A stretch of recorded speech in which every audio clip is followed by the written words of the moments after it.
नमस्कार, अपना बिहार में आपका स्वागत। मैं राहुल ओझा आपके साथ। सुपौल से बड़ी खबर है, जहां जेब में रखा मोबाइल ब्लास्ट कर गया। हादसे में 4 लोग झुलसे हैं। बाल एक युवक की जान बची है। जानकारी के मुताबिक जिसके जेब में रखा मोबाइल ब्लास्ट हुआ, वो युवक गंभीर रूप से घायल हो गया है, जबकि उसे बचाने की कोशिश में आए उसके माता पिता और भाई को भी मामूली चोट आई है। ये घटना छातापुर थाना क्षेत्र के लक्ष्मीपुर खूंटी वार्ड 3 की बताई जा रही है। वहीं यह हादसा शनिवार को हुआ है। तो देखिए, ये वो लोग हैं जो जख्मी है और मोबाइल ब्लास्ट होने की घटना सामने आई है। सुपौल से एक खबर, जहां हादसे में 4 लोग जख्मी बताए जा रहे हैं। बता दें कि जेब में मोबाइल रखा हुआ था और वो मोबाइल ब्लास्ट कर गया। और देखिए, जो लोग आसपास गए भी, वो भी जख्मी हो गए इस ब्लास्ट में। बाल एक युवक की जान बची है। और ये वो मोबाइल देखिए किस तरीके से इसके चिथड़े उड़े हुए हैं और कपड़े भी जले हुए आपको दिखाई दे रहे होंगे। तो इस तरीके का ब्लास्ट हुआ है, शक्तिशाली ब्लास्ट मोबाइल का हुआ है। वीवो कंपनी के मोबाइल रहे। हम बहुत दिन से बीमार थे, 1-1.5 महीना से। हमें जे फिर डॉक्टर के पास वही मोटरसाइकिल निकाल लके हमें कपड़ा पहने के लिए इतने में तब तक में साथ पूरा मोबाइल धुआं दिल बैग ओकरा छोड़वे के चक्कर में बाबा पापा माँ हमें हाथ जल गए और भाई के छोटा भाई छो जकर मोबाइल ब्लास्ट गए और जांग में बहुत जख्म है। मामला यही है कि सुबह बाइक निकाले थे, पापा और भाई को बाजार मार्केट ले जाने के लिए कोई काम था। तो हम जो है मोबाइल रखे थे जेब में, ब्लास्ट हो गया निकालते वक्त। भाई मेरा कपड़ा पहन रहा था, भाई को बोलो फटाफट चलो। पापा आ गया था यहाँ पे, जेब में हम फ़ोन रखे थे तो एक ही बार धुआं दिया। धुआं निकालने के बाद भाई भी दौड़ के आया, पापा भी मम्मी भी, सब निकालने के क्रम में जो है वहाँ मोबाइल ब्लास्ट हो गया, उधर फेंक दिया। और अमित हमारे साथ न्यूज़ 18 संवाददाता जुड़ गए हैं। अमित, कैसे ब्लास्ट हुआ? कहाँ कुछ गड़बड़ी की बात सामने आ रही है कि मोबाइल किस हालत में वो ब्लास्ट हुआ? देखिए, घायलों ने जिस तरीके से बताया कि वो मोबाइल काफी पुराना था, करीब 4 साल पुराना था। और उस मोबाइल में जब वो अपने पिता को लाने के लिए बाइक पर जैसे ही बैठा, उससे धुआं निकलने लगा। और धुआं निकलने के बाद जब तक ये लोग अपने उस पॉकेट से निकाल के उसको फेंक पाते, तब तक मोबाइल में ब्लास्ट हो गया। इसमें कुल 4 लोग उसी के परिवार के जख्मी हुए हैं, जिसमें जो मुख्य रूप से जिसके पॉकेट में मोबाइल था वो गंभीर रूप से थोड़ा जख्मी हुआ और अन्य को हल्की फुल्की चोटें आई हैं। लेकिन इस घटना ने ये साबित कर दिया है कि जो मोबाइल में इस तरह का विस्फोट जो हुआ है, ये क्यों हुआ और किस वजह से हो पाया है। क्योंकि परिजनों का ये भी कहना है कि मोबाइल काफी पुराना था, जिसकी वजह से भी ये घटना सामने आई होगी। लेकिन फिलहाल अभी तक जो घायलों की भी स्थिति है वो काफी सुरक्षित है और सभी अपने अभी इलाज के बाद घर लौट चुके हैं। लेकिन इस घटना ने सभी को चौंका दिया है। जी चलिए, शुक्रिया अमित इस अपडेट के लिए आपका। छठ महापर्व के समापन के बाद प्रवासी लगातार वापस लौट रहे हैं। प्रवासियों को परेशानी न हो, इसके लिए रेलवे की तरफ से कई सुविधाएं प्रवासियों को दी जा रही है। पटना जंक्शन पर यात्री शेड बनाए गए हैं। प्रवासियों को टिकट आसानी से मिल जाए, उसके लिए यात्री शेड में ही टिकट भी काटे जा रहे हैं। साथ ही ट्रेन की जानकारी भी लोगों को दी जा रही है। जायजा लिया संवाददाता विनीता मिश्रा ने। छठ महापर्व का समापन हो गया है और ऐसे में अब प्रवासी अपने गंतव्य की ओर वापस लौटते हुए नजर आ रहे हैं। लाखों की संख्या में लोग वापस लौट रहे हैं। इसके मद्देनजर रेलवे की तरफ से पटना जंक्शन पर यात्री सेट बनाए गए हैं, क्योंकि कई ऐसे यात्री हैं जिनकी अगर ट्रेन घंटों लेट है तो वो क्या करें। ऐसे में उनके बैठने के लिए यात्री सेट बनाया गया है, जहां पर चेयर की व्यवस्था की गई है और निःशुल्क ये व्यवस्था यात्रियों को दी जा रही है, क्योंकि यात्री आखिर पटना जंक्शन पर इतनी देर कैसे बैठेंगे। उसके मद्देनजर सारी व्यवस्था की गई है। यहाँ देख सकते हैं एक बड़ा सा स्क्रीन भी लगाया गया है, जिस पर ट्रेन की जानकारी भी दी जा रही है कि कौन सी ट्रेन कब है, कितना विलंब है, उसमें वो तमाम जानकारी यहाँ दी जा रही है। और ये जो सेट है निःशुल्क यात्रियों को दी जा रही है। सर, कब से ये सेट चल रहा है? ये हमारी ड्यूटी 2 नवंबर से चल रही है। ये 15 नवंबर तक हम लोग की ड्यूटी लगी हुई है यात्री सुविधा के लिए।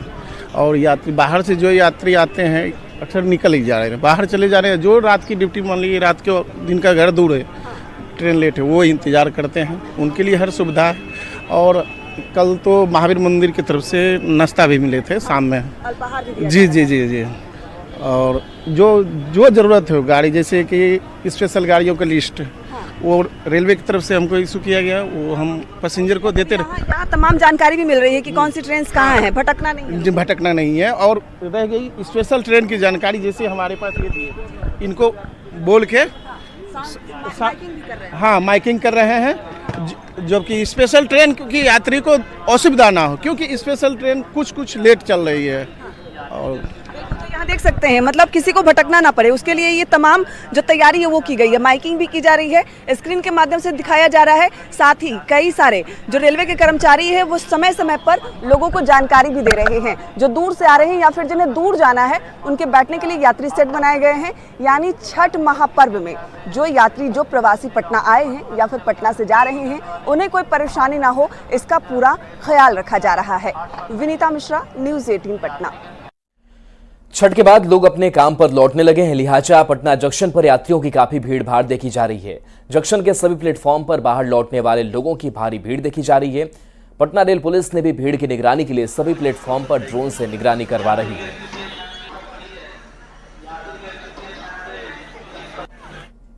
अपने गंतव्य के लिए वापस होने लगी है, लोग अपने काम पे वापस लौटने लगे हैं और जाहिर है कि लोग वापस लौटेंगे तो भीड़ होगी। और पटना जंक्शन पर जिस तरह से भीड़ है, पटना पुलिस पूरी तरह से मुस्तैद है, पटना रेल पुलिस, और लगातार ड्रोन से उस भीड़ की निगरानी की जा रही है कि किसी प्रकार की कोई परेशानी ना हो। पूरी तरह से पूरे पटना जंक्शन के तमाम स्टेशनों पर ये व्यवस्था की गई है। और देख सकते हैं कि ड्रोन के माध्यम से और सीसीटीवी के माध्यम से ये देखा जा रहा है कि कहीं कोई अनवांटेड तत्व जो है वो कहीं पटना जंक्शन पे किसी तरह की परेशानी पैदा न कर सके। और इसीलिए इस तरह के ड्रोन पटना जंक्शन के सभी प्लेटफॉर्म पर उड़ाए जा रहे हैं। जो यात्री हैं वो सकुशल यहाँ पहुंचे और यहाँ से अपने गंतव्य के लिए जहाँ उनको जाना है वो रवाना हो सके और उनको किस प्रकार की परेशानी ना हो सके। पटना से धर्मेंद्र कुमार। महापर्व छठ खत्म होने के बाद प्रवासी फिर काम के लिए दूसरे राज्य लौट रहे हैं। यात्रियों के लिए स्पेशल ट्रेन भी चलाई जा रही है ताकि उन्हें कोई परेशानी ना हो। पटना स्टेशन पर यात्रियों की काफी भीड़ नजर आई। जायजा लिया न्यूज़ 18 संवाददाता विनीता मिश्रा ने। मद्देनजर रेलवे की तरफ से कई स्पेशल ट्रेन चलाई जा रही है। अब घर वापस आए लोग अब वापस अपनी जॉब की ओर रवाना हो रहे हैं। पटना स्टेशन पर भीड़ भाड़ साफ तौर पर नजर आ रही है। हजारों स्पेशल ट्रेन चलने के बावजूद भी हर ट्रेन में लोगों की भीड़ नजर आ रही है, क्योंकि छठ महापर्व का समापन हो गया। दिवाली के दौरान ही प्रवासी अपने घर वापस आए थे और अब वापस वो लौट रहे हैं। रविवार का दिन है, कल सोमवार है और सोमवार से फिर से वो अपने काम की शुरुआत करेंगे। उसके मद्देनजर हजारों लोग या यूं कहें कि लाखों लोग वापस लौटते हुए नजर आ रहे हैं। पटना जंक्शन पर भीड़ भाड़ साफ तौर पर देखी जा रही है। हर ट्रेन की तस्वीर आजकल ऐसी ही नजर आ रही है। छठ महापर्व के समापन के बाद लगातार लोग वापस लौट रहे हैं और यहाँ पटना जंक्शन पर हजारों लोग लगातार वापस लौट रहे हैं। छठ महापर्व खत्म हो गया है और ऐसे में अब जो प्रवासी हैं वापस लौट रहे हैं। हजारों स्पेशल ट्रेन छठ महापर्व के मद्देनजर चलाई जा रही है, लेकिन जो भीड़ भाड़ है वो यहाँ साफ तौर पर नजर आ रही है।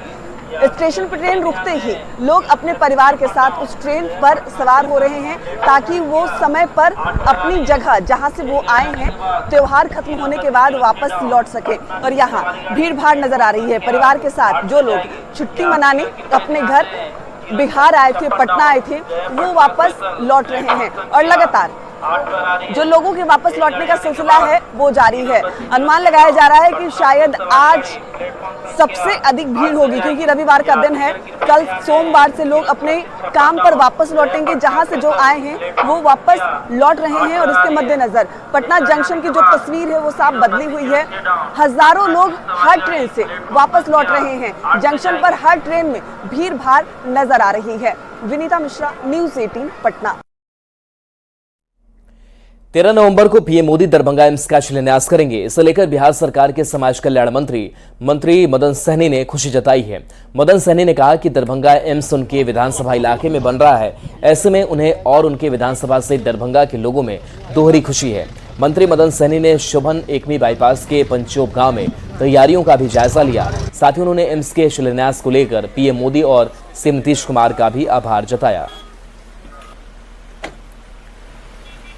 13 तारीख को माननीय प्रधानमंत्री जी दरभंगा एम्स का भूमि पूजन करने के लिए आ रहे हैं और इस कार्यक्रम का पूरे दरभंगा के लोग, मिथिलांचल के लोग पूरी तैयारी में जुट गए हैं। जिस तरह लोग लगातार छठ पूजा और दिवाली में जुटे हुए थे, अब उससे फ्री होकर के इस इलाका के लोग इस कार्यक्रम के लिए जुट गए हैं। और कल से ही हम लोग लगातार संजय झा जी के साथ पूरा बहादुरपुर का इलाका, दर्जनों गांव में हम लोग जा कर के लोगों को आमंत्रित किए हैं। और यह काम इस इलाका के लिए, दर्जनों जिला के लिए बहुत बड़ा काम है स्वास्थ्य के क्षेत्र में। और इसके लिए हम लोग माननीय प्रधानमंत्री जी, माननीय मुख्यमंत्री जी को आभार व्यक्त करते हैं।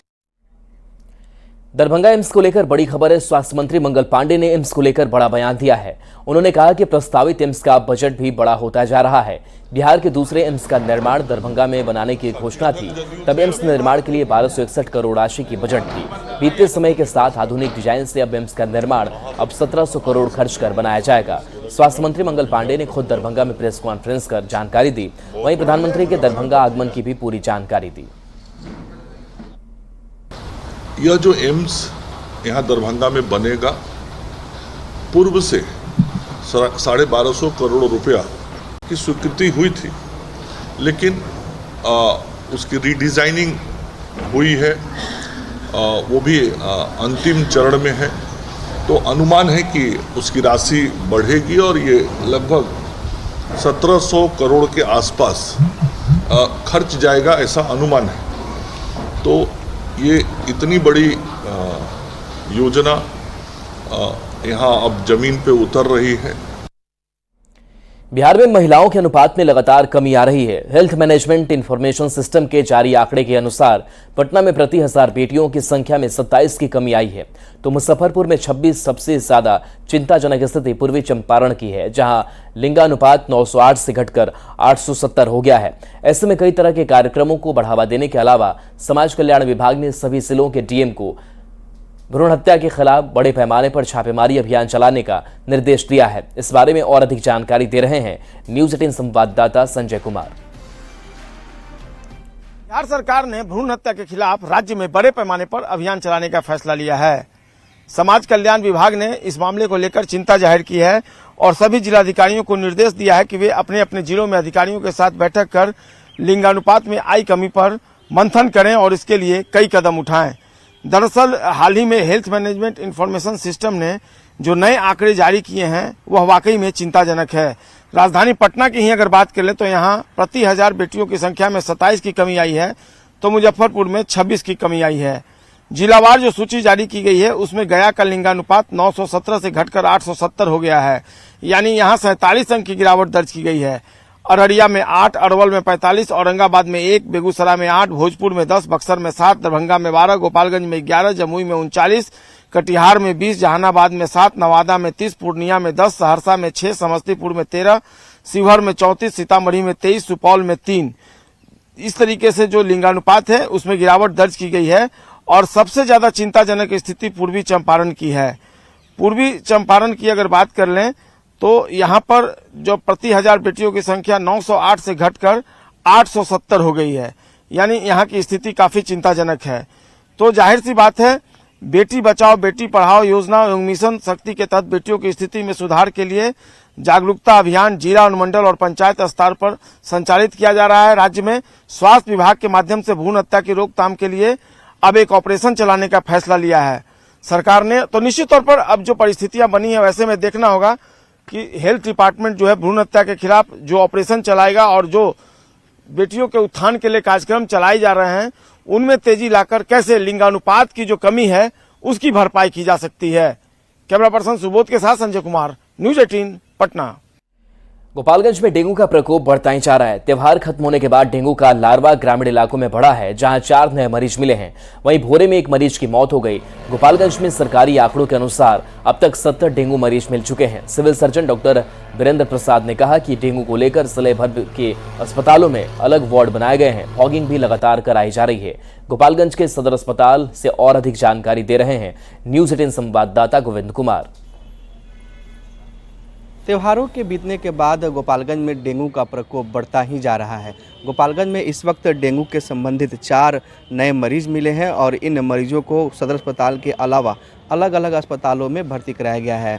फिलहाल इनकी हालत सामान्य है, लेकिन अगर बात करें कुल मरीजों की तो गोपालगंज में अब तक 70 मरीज मिल चुके हैं और इनका अलग अलग अस्पतालों में इलाज कराया गया है। वहीं आज भोरे के एक अस्पताल में डेंगू से ग्रसित मरीज की मौत भी हो गई है। तो पहली मौत की बात सामने आई है, लेकिन अब तक 70 मरीज जो है वो सामने आ चुके हैं। ये सरकारी रिपोर्ट के अनुसार आंकड़े हैं। एक अस्पताल में हम लोग बेड को रिजर्व कर दिए हैं। टोटल हमारे यहाँ 39 बेड एसडीएच को लेकर के रिजर्व किया गया है। सभी जगह दवा भरपूर उपलब्ध है और इसके लिए डेंगू में जो है कोई भी सीरियस केस नहीं है। जो भी था नॉर्मल था, इलाज हुआ और अपने घर चले गए हैं। गोपालगंज के सिविल सर्जन डॉक्टर वीरेंद्र प्रसाद ने कहा है कि डेंगू से बचाव और फॉगिंग कराने का इंतजाम किया जा रहा है। अस्पतालों में जो बेड बनाए गए हैं वहाँ भी पर्याप्त मात्रा में जो सुविधाएं हैं वो बढ़ा दी गई है। डॉक्टरों को भी डेंगू को लेकर अलर्ट किया गया है और सभी अस्पतालों में 2-2 बेड का स्पेशल वार्ड बनाया गया है। लेकिन जो बाहर से लोग आ रहा है और यहाँ पर जांच करा रहे हैं बुखार से संबंधित, तो डेंगू की रिपोर्ट उनकी सामने आ रही है। खासकर इमरजेंसी वार्ड की बात करें और सदर अस्पताल के ओपीडी की बात करें तो यहाँ भी डेंगू से संबंधित जो संदिग्ध मरीज हैं वो लगातार पहुँच रहे हैं। तो ऐसे में स्वास्थ्य विभाग की चिंता भी लगातार बढ़ती जा रही है, क्योंकि लगातार डेंगू के नए मरीज सामने आ रहे हैं और ऐसे में लोगों से अपील भी की गई है कि डेंगू को लेकर वो सावधानी बरतें और मच्छरदानी का प्रयोग करें। और जिन इलाकों में डेंगू का लार्वा पाया जा रहा है वहाँ पर फॉगिंग भी प्रशासन की ओर से कराई जा रही है। गोविंद कुमार, न्यूज़ 18, गोपालगंज।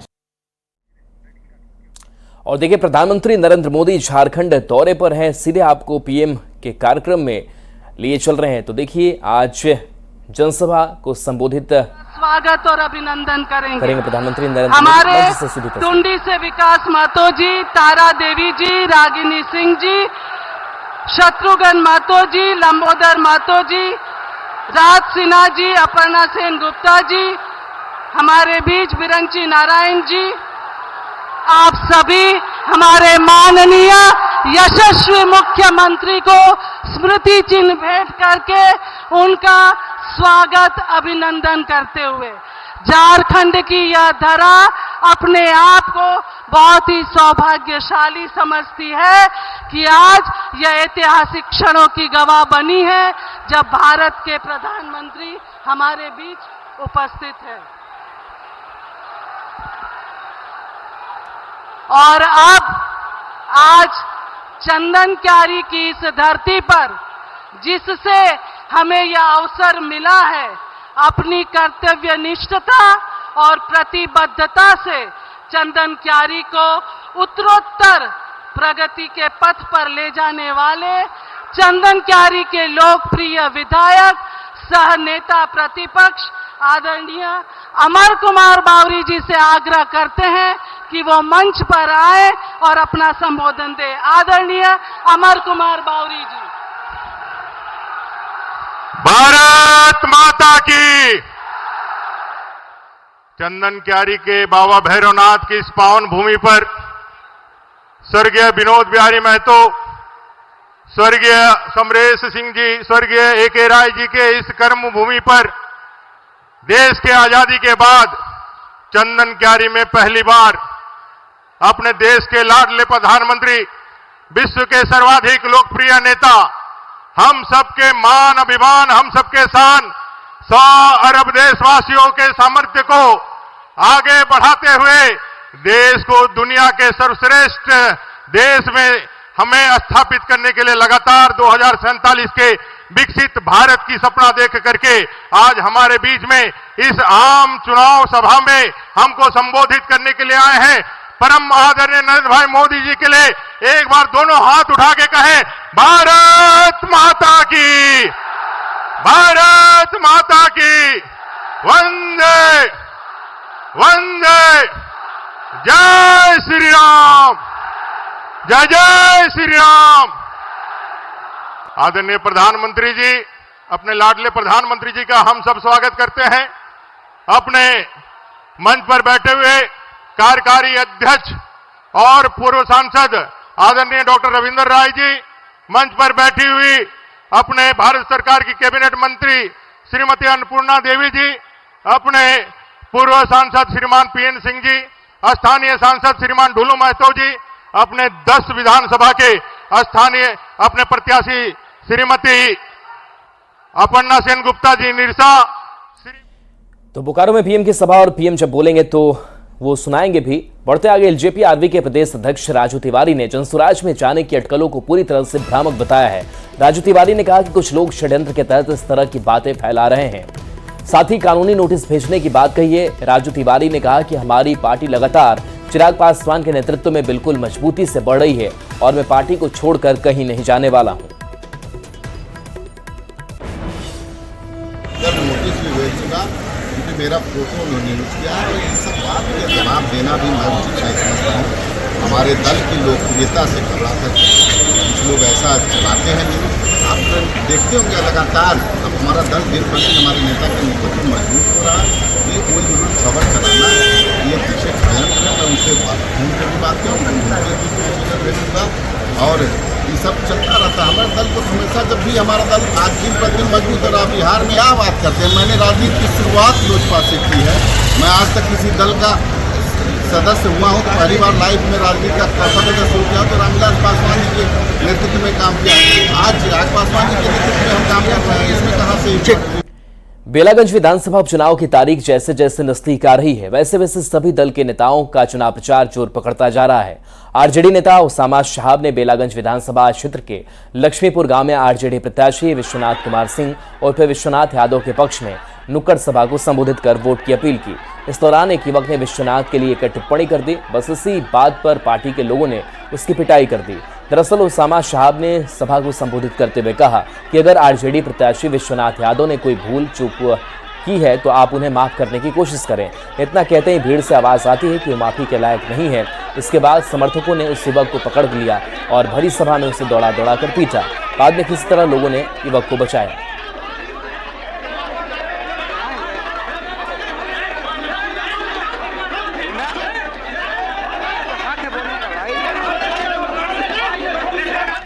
और चलिए न्यूज़ 18 बिहार झारखंड पर खबरें आपके लिए लगातार जारी है। इसके साथ न्यूज़ 18 बिहार झारखंड के YouTube चैनल को जरूर लाइक, शेयर और सब्सक्राइब करें।